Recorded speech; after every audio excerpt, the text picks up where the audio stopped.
Castlevania Anniversary Collection was released on May 16, 2019 for the PC, PlayStation 4, Nintendo Switch, and the Xbox One. This review will be solely on the PC version, since I haven't been able to try any of the other versions yet. So without further ado, let's just jump right in and see how this turned out. First of all, this collection offers a great selection of Castlevania titles from the earliest years of the series, which are honestly my personal favorites. These are action platformer titles, and mainly focus on the mighty Belmont clan and their quest to rid Dracula from the world for good. The games available in the collection are Castlevania, Castlevania 2 Simon's Quest, Castlevania 3 Dracula's Curse, Super Castlevania 4, Castlevania the Adventure, Castlevania 2 Belmont's Revenge, Castlevania Bloodlines, and the never before released in America Famicom title, Kid Dracula. And even though Castlevania the Adventure is easily the weakest entry in the collection, this is otherwise a very solid lineup of games.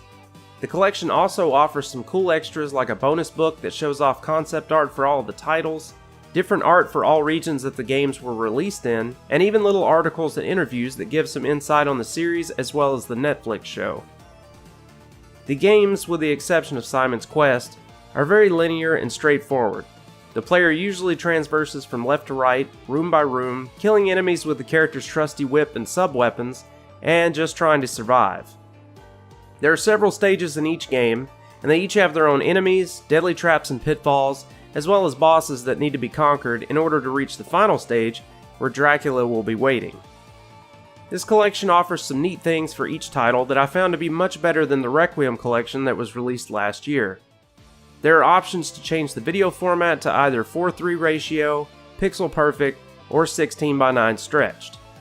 I left each title at 4:3 since it looked the most pleasant to me. There are a few borders that can be put around the black background as well if you don't like having tons of empty space in the picture while the games are playing. It would have been awesome if there had been one of those for each title in the collection, but that's just me being picky. For the two Game Boy titles, Castlevania the Adventure and Castlevania 2 Belmont's Revenge, there are selections for a dot matrix mode to make it emulate an actual Game Boy screen a lot closer, and this honestly looks kinda cool. I still left it in black and white most of the time while I played though. There's also a Game Boy filter where the games use a different color set that's more brown in case some people might want that instead. Scan lines are also available for every title if you're into that sort of thing, to make it look more like a CRT. Some other options that are available are the ability to quick save at any time in any of the games. This helps a lot with people who might not want to start the games over every time that they play because the games are not easy, especially Bloodlines, which only gives the player 3 continues until it's game over. Which is pretty harsh considering all the other games here have unlimited continues. I did read some buzz that maybe the international versions from each region would be patched in so players could pick which version they wanted to play. Which would be great because some of the North American versions were slightly censored, and the Japanese version of Castlevania 3 used a superior sound chip in the Famicom version, so it had much better sound and music than the other versions. Okay, so now that that's all out of the way, the big question is, how do they play? Well, to put it simply, as far as the controls, it feels really solid. I didn't have any trouble with any lag or anything like that, and I was able to beat Castlevania 1 as soon as I booted this up. The bad thing is that you can't rebind the keys on your controller whatsoever, and that's a big letdown. I thought the bindings were great for me because anytime I emulate the games, I use the same setup that they use here. But it's not great for people who don't like it the way that it currently is. Maybe this will be fixed soon. As far as the graphics, most of the games look correct. However, Castlevania 1 doesn't seem to look quite right. I see a lot of odd purple color in it, and the game looks much less vibrant than the original. People that are new to the series wouldn't even notice this, but it just looks kinda odd to me. But other than that, the games all looked really good and I don't really have any complaints there. But here comes my biggest gripe, the sound. What in the hell happened here?